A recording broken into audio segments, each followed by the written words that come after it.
রামিসা হত্যাকাণ্ড নিয়ে আদালতে মুখ খুলল ঘাতক সোহেল। ইয়াবা ও যৌন লালসার বলি শিশু, ঘটনা ধামাচাপা দিতে শ্বাসরোধ করে হত্যা। দাদা দাদির কবরের পাশেই চিরনিদ্রায় শায়িত হলো শিশু রামিসা। পারিবারিক কবরস্থানে সম্পন্ন হয় দাফন, শোকে স্তব্ধ গোটা দেশ। এবার লিচুর প্রলোভন দেখিয়ে 6 বছরের শিশুকে ধর্ষণ, অন্য ঘরে আটকে রাখা হয় ভাইকে, শোধনালয়ে অভিযুক্ত কিশোর। দুপুরের মধ্যেই দেশের 8 অঞ্চলে ধেয়ে আসছে ঝড়, বাতাসের গতিবেগ থাকতে পারে সর্বোচ্চ 60 কিলোমিটার, নদীবন্দরে সতর্কবার্তা। টানা 3 দফা কমার পর বাড়ল স্বর্ণের দাম, এবার ভরিতে বেড়েছে 2158 টাকা, অপরিবর্তিত রয়েছে রূপার বাজার। 7 বছরের শিশু রামিসা পাশে ফ্ল্যাটে নিয়ে প্রথমে ধর্ষণ ও পরে নৃশংসভাবে হত্যা করা হয় তাকে। এই ঘটনা প্রকাশে আসতেই নড়েচড়ে বসে পুরো দেশ, শোকে মুহ্যমান পুরো জাতি। এরই মধ্যে আদালতে দাঁড়িয়ে ঘটনার বর্ণনা দিয়েছে ঘাতক সোহেল রানা। জবানবন্দিতে ছোট এই শিশুকে ধর্ষণের পর শ্বাসরোধে হত্যা করে ঘাতক। এরপরই তার নিথর দেহ থেকে ধারালো চাকু দিয়ে মাথা আলাদা করা হয়। এছাড়াও দ্বিতীয় শ্রেণীর শিক্ষার্থীর শরীরের ওপর স্বামী স্ত্রীর নৃশংসতার লোমহর্ষক কাহিনী উঠে এসেছে। জবানবন্দিতে সোহেল রানা জানান, দরজা খোলার পর মেয়েটিকে দেখে তার বিকৃত যৌনক্ষুধা জেগে ওঠে। ওই সময় ইয়াবা আসক্ত হয় মেয়েটিকে ঘরে ডেকে বাথরুমে নিয়ে যায়। সেখানে তাকে জোরপূর্বক ধর্ষণ করা হয়। মেয়েটি তার বাবা মাকে বিষয়টি জানিয়ে দেওয়ার কথা বললে গোটা ঘটনা ফাঁস হওয়ার আতঙ্কে তাকে শ্বাসরোধে হত্যা করে। এক পর্যায়ে লাশ গুমে সহযোগিতায় এগিয়ে আসে রানার স্ত্রী। বুধবার ঢাকা মেট্রোপলিটন ম্যাজিস্ট্রেট আমিনুল ইসলাম জুনায়েদ তার জবানবন্দি রেকর্ড করেন। সোহেল জানায়, হত্যাকাণ্ডের পর সোহেলের স্ত্রী স্বপ্না আক্তার বিষয়টি জানতে পারেন। পরে স্বামীকে বাঁচাতে লাশ গোপন করার পরিকল্পনা করেন। লাশ গুম করতে তার মাথা ধারালো ছুরি দিয়ে কেটে গলা থেকে আলাদা করে ফেলা হয়। এছাড়া তার যৌনাঙ্গ ক্ষতবিক্ষত করা হয় এবং 2 হাত কাঁধের কাছ থেকে আংশিক বিচ্ছিন্ন করা হয়। এরপর লাশ বাথরুম থেকে শয়নকক্ষে এনে খাটের নিচে রাখা হয়। এই সময় মেয়েটির মা দরজায় নক করছিলেন। তখন মূল আসামি সোহেল যেন পালাতে পারেন সেই সুযোগ করে দিতে স্ত্রী স্বপ্না দীর্ঘক্ষণ দরজা বন্ধ রাখেন। সোহেল জানালার গ্রিল কেটে পালিয়ে যাওয়ার পর স্বপ্না দরজা খোলেন। পুরো প্রক্রিয়াতেই সোহেলকে সহযোগিতা করেন তিনি। এদিকে সোহেল রানাকে ঢাকার চিফ মেট্রোপলিটন ম্যাজিস্ট্রেট আদালতে তোলার সময় আদালত চত্বরে উপস্থিত সাধারণ মানুষ ক্ষোভ প্রকাশ করে তার শাস্তির দাবি করেন। তার ফাঁসিরও দাবি জানান। একই ঘটনায় গ্রেপ্তার তার স্ত্রী স্বপ্না আক্তারকে কারাগারে পাঠানো হয়েছে। ঘটনার সময় স্বপ্না ঘরেই ছিলেন, সেখান থেকেই তাকে গ্রেপ্তার করা হয়। এছাড়া মঙ্গলবার রাতে নারায়ণগঞ্জের ফতুল্লা এলাকা থেকে সোহেল রানাকে গ্রেপ্তার করা হয় বলে জানায় পুলিশ। ফাতেমা ফাতেহ জান, যুগান্তর নিউজ। যে বয়সে খেলাধুলা করার সময় সে বয়সেই শেষ ঠিকানা হলো দাদা দাদির কবরের পাশে। চিরনিদ্রায় শায়িত হলো রামিসা। ঢাকার পল্লবী এলাকায় মারা যাওয়া 7 বছরের শিশু রামিসা আক্তারের দাফন সম্পন্ন হয়েছে তার নিজ গ্রামের পারিবারিক কবরস্থানে। বুধবার রাত 9টার দিকে এশার নামাজের পর জানাজা শেষে মুন্সিগঞ্জের সিরাজদি খান উপজেলার ইছাপুরা ইউনিয়নের মধ্যম শিয়ালদি গ্রামের কবরস্থানে তাকে দাফন করা হয়। জানাজা অনুষ্ঠিত হয় স্থানীয় বায়তুল আমান জামে মসজিদের আঙ্গিনায়। আত্মীয় স্বজন, স্থানীয় গণ্যমান্য ব্যক্তি ও এলাকাবাসীর উপস্থিতিতে পুরো এলাকার পরিবেশ শোকে ভারী হয়ে ওঠে। রামিসার এমন অকাল মৃত্যুতে স্বজনদের আহাজারিতে ভারী হয়ে ওঠে বাড়ির পরিবেশও। এর আগে মঙ্গলবার সকালে রাজধানী পল্লবী এলাকায় একটি বাসায় এই নৃশংস ঘটনাটি ঘটে। পরে পুলিশ ঘটনাস্থল থেকে মরদেহ উদ্ধার করে সুরতহাল প্রতিবেদন তৈরি করে এবং প্রাথমিক তদন্ত শুরু করে। ঘটনার পর ঘাতক ও তার স্ত্রীকে গ্রেপ্তার করে পুলিশ। এই ঘটনায় এলাকায় শোক ও স্তব্ধতা বিরাজ করছে। এলাকাবাসী ও স্থানীয়রা ঘটনার সুষ্ঠু তদন্ত ও দোষীদের দ্রুত বিচারের দাবি জানিয়েছেন। পুরো গ্রামে এখনো শোকের পরিবেশ বিরাজ করছে। রাজধানীর মিরপুরের পল্লবীতে 7 বছরের শিশু রামিসা আক্তারকে ধর্ষণ ও গলা কেটে হত্যার ঘটনায় গ্রেফতারকৃত আসামি সোহেল রানা দায় স্বীকার করে স্বীকারোক্তিমূলক জবানবন্দি দিয়েছে। জবানবন্দি শেষে তাকে কারাগারে পাঠানোর আদেশ দিয়েছেন আদালত। বুধবার রামিসা হত্যার মাত্র 7 ঘন্টার মধ্যে প্রধান আসামি সোহেল রানা ও সহযোগী স্বপ্না আক্তারকে গ্রেফতার করেছে পল্লবী থানা পুলিশ। তারা জানায়, তথ্য প্রযুক্তির সহায়তায় অভিযান চালিয়ে প্রথমে স্বপ্না আক্তারকে এবং পরে নারায়ণগঞ্জের ফতুল্লা এলাকা থেকে প্রধান আসামি সোহেল রানাকে গ্রেফতার করা হয়। মামলার এজাহার সূত্রে জানা যায়, ঘটনার সময় শিশুটির চিৎকার শুনে পরিবারের সদস্য ও প্রতিবেশীরা দ্রুত ঘটনাস্থলে ছুটে যান, কিন্তু ততক্ষণে অভিযুক্ত সোহেল রানা রামিসার মরদেহ বিছানার নিচে লুকিয়ে ফেলে। পরবর্তীতে টয়লেটের ভেতরে থাকা একটি বালতি থেকে শিশুটির বিচ্ছিন্ন মাথা উদ্ধার করা হয়। পরে বুধবার শহীদ সোহরাওয়ার্দী মেডিকেল কলেজ হাসপাতালে ময়নাতদন্ত সম্পন্ন হওয়ার পর শিশুটির মরদেহ তার পরিবারের কাছে হস্তান্তর করা হয়। এদিকে এ ঘটনায় জড়িত আরেক পলাতক অজ্ঞাত আসামিকে গ্রেফতারে পুলিশের অভিযান অব্যাহত রয়েছে।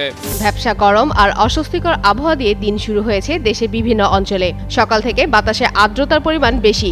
এর মধ্যেই দেশের কয়েকটি এলাকায় দুপুরের মধ্যে ঝড়ো হাওয়া ও বজ্রবৃষ্টি আশঙ্কার কথা জানিয়েছে আবহাওয়া অধিদপ্তর। বৃহস্পতিবার সকাল 5টা থেকে দুপুর 1টা পর্যন্ত দেশে অভ্যন্তরীণ নদীবন্দরগুলোর জন্য দেওয়া সতর্কবার্তায় বলা হয়েছে রংপুর, দিনাজপুর, রাজশাহী, পাবনা, বগুড়া, টাঙ্গাইল, ময়মনসিংহ ও সিলেট অঞ্চলের ওপর দিয়ে পশ্চিম অথবা উত্তর পশ্চিম দিক থেকে ঘন্টায় 45 থেকে 60 কিলোমিটার বেগে দমকা বা ঝড়ো হাওয়া বয়ে যেতে পারে। একই সঙ্গে এইসব এলাকায় বৃষ্টি কিংবা বজ্রবৃষ্টিও হতে পারে। আবহাওয়া অফিস জানিয়েছে হঠাৎ ঝড়ো হওয়ার কারণে নদীপথে চলাচলকারী নৌযানগুলোকে সতর্ক থাকতে হবে। তাই সংশ্লিষ্ট এলাকার নদীবন্দরগুলোকে 1 নম্বর সতর্ক সংকেত দেখাতে বলা হয়েছে। এদিকে সকাল থেকেই অনেক এলাকায় মেঘলা আকাশ দেখা গেছে। গরমের সঙ্গে বাড়তি আর্দ্রতায় মানুষের ভোগান্তিও বেড়েছে। তবে দুপুরের পর বৃষ্টি হলে তাপমাত্রা কিছুটা কমে স্বস্তি ফিরতে পারে বলে মনে করছেন আবহাওয়াবিদরা। টানা 3 দফার কমানোর পর দেশের বাজারে এবার বাড়ল স্বর্ণের দাম।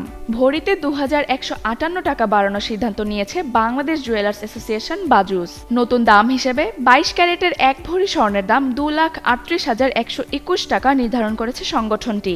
বৃহস্পতিবার সকালে এক বিজ্ঞপ্তিতে এ তথ্য জানিয়েছে বাজুস। নতুন এ দাম সকাল 10টা থেকেই কার্যকর করা হয়েছে। বিজ্ঞপ্তিতে বলা হয়, স্থানীয় বাজারে তেজাবি স্বর্ণের মূল্য বেড়েছে, ফলে সার্বিক পরিস্থিতি বিবেচনায় স্বর্ণের নতুন দাম নির্ধারণ করা হয়েছে। নতুন দাম অনুযায়ী দেশের বাজারে প্রতি ভরি 22 ক্যারেটের স্বর্ণের দাম পড়বে 2,38,121 টাকা।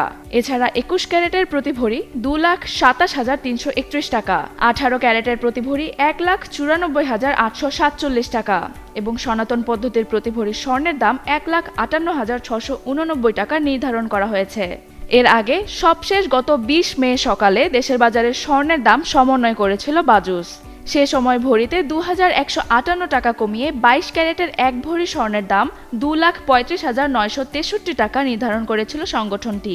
চলতি বছরের নভেম্বর-ডিসেম্বরের মধ্যে ইউনিয়ন পরিষদ নির্বাচন আয়োজনের প্রস্তুতি নিচ্ছে সরকার। এই নির্বাচন দিয়ে শুরু হতে পারে স্থানীয় সরকার ভোটের ধারা। তবে দলীয় প্রতীক না থাকায় সম্ভাব্য বিদ্রোহী প্রার্থী ও সহিংসতার আশঙ্কায় উদ্বিগ্ন বিএনপি। একই সঙ্গে দলটি এই নির্বাচনকে তৃণমূলের সাংগঠনিক কার্যক্রমে গতি ফেরানোর বড় সুযোগ হিসেবেও দেখছে।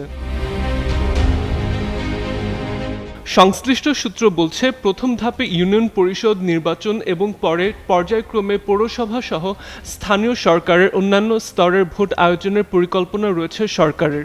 এই বিষয়ে স্থানীয় সরকার মন্ত্রী ও বিএনপির মহাসচিব মির্জা ফখরুল ইসলাম আলমগীর জানিয়েছেন, ডিসেম্বরের মধ্যেই যেসব ইউনিয়ন পরিষদের মেয়াদ শেষ হয়েছে সেখানে নির্বাচন অনুষ্ঠিত হবে। দীর্ঘদিন জনপ্রতিনিধি না থাকায় স্থানীয় পর্যায়ে নাগরিক সেবা ব্যাহত হচ্ছে বলে মনে করছে সরকার। বর্তমানে প্রশাসক ও সচিবদের মাধ্যমে কার্যক্রম পরিচালিত হলেও অতিরিক্ত দায়িত্বের কারণে সেবার মান কমে যাচ্ছে বলে অভিযোগ রয়েছে। এদিকে স্থানীয় সরকার নির্বাচনকে সামনে রেখে দলীয় শৃঙ্খলা ধরে রাখাকে বড় চ্যালেঞ্জ হিসেবে দেখছে বিএনপি। দলীয় প্রতীক না থাকায় একই পদে একাধিক প্রার্থী মাঠে নামতে পারেন বলে আশঙ্কা করছে দলটি। দলীয় সমর্থন না পাওয়া প্রার্থীদের স্বতন্ত্রভাবে নির্বাচনে অংশ নেওয়ার সম্ভাবনাও রয়েছে। এই বাস্তবতায় দলীয় ঐক্য ধরে রাখতে সক্রিয় হয়েছে বিএনপির শীর্ষ নেতৃত্ব। গত 9 মে রাজধানীর খামারবাড়ি কৃষিবিদ ইনস্টিটিউশনে বিএনপি ও এর সহযোগী সংগঠনগুলোর কেন্দ্রীয় ও জেলা পর্যায়ের নেতাদের সঙ্গে মতবিনিময় করেন প্রধানমন্ত্রী ও বিএনপির চেয়ারম্যান তারেক রহমান।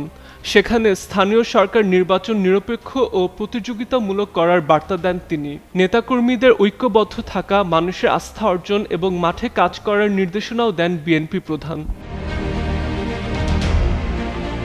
বৈঠকে সম্ভাব্য বিদ্রোহী প্রার্থীদের বিষয়েও আলোচনা হয়। জানা গেছে, বিদ্রোহী প্রার্থীদের নিরুৎসাহিত করতে বিভাগীয় সাংগঠনিক নেতাদের বিশেষ দায়িত্ব দেওয়া হয়েছে। সরকারের পরিকল্পনা অনুযায়ী প্রথমে বরিশাল বিভাগে ইউনিয়ন পরিষদ নির্বাচন শুরু হতে পারে। তবে নির্বাচন ঘিরে সহিংসতার আশঙ্কা উড়িয়ে দিচ্ছে না বিএনপি। দলীয় প্রতীক না থাকায় স্থানীয় দ্বন্দ্ব ও সংঘর্ষের দিকে ঝুঁকতে পারে বলে মনে করছেন দলের নেতারা। বিএনপির নীতি নির্ধারকেরা মনে করছেন, স্থানীয় সরকার নির্বাচন শুধু প্রশাসনিক শূন্যতা পূরণের বিষয় নয়, এটি দলীয় সংগঠনকে আবার মাঠে সক্রিয় করারও সুযোগ। তবে সেই লক্ষ্য পূরণে একক প্রার্থী নিশ্চিত করা, বিদ্রোহী প্রার্থী ঠেকানো এবং সহিংসতা নিয়ন্ত্রণ, এই 3 বড় চ্যালেঞ্জ মোকাবিলা করতে হবে দলটিকে। মাহদি আহমেদ, যুগান্তর নিউজ।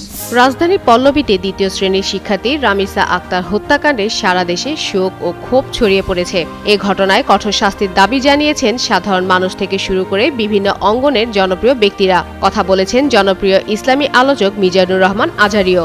বুধবার বিকেলে নিজের ভেরিফাইড ফেসবুক পেজে দেওয়া এক পোস্টে তিনি বলেন, কিছু অপরাধ শুধু আইন ভঙ্গ করে না, মানবতাকেও নিষ্ঠুরভাবে হত্যা করে। একটি নিষ্পাপ শিশুর এমন নির্মম মৃত্যু পুরো দেশকে স্তব্ধ করে দিয়েছে। তিনি আরো বলেন, ভবিষ্যতে শিশুদের নিরাপত্তা নিশ্চিত করতে দ্রুত বিচার ও কঠোর শাস্তি প্রয়োজন। একই সঙ্গে তিনি উল্লেখ করেন, আল্লাহর আইনই এমন বর্বরতা বন্ধ করতে পারে। এদিকে পুলিশ ও মামলা সূত্রে জানা যায়, মঙ্গলবার সকালে স্কুলে যাওয়ার সময় রামিসাকে প্রতিবেশী স্বপ্না আক্তারের বাসায় নেওয়া হয়। পরে পরিবারের সদস্যরা তাকে খুঁজতে গিয়ে ওই বাসার সামনে রামিসার জুতা দেখতে পান। দরজা ভেঙে ভেতরে ঢুকে তারা শিশুটির মরদেহ উদ্ধার করেন। এ ঘটনায় সোহেল রানা ও তার স্ত্রী স্বপ্না আক্তারকে আসামি করা হয়েছে। পুলিশ স্বপ্নাকে আটক করেছে এবং পরে সোহেল রানাকেও গ্রেপ্তার করা হয়। মামলার তদন্ত চলছে।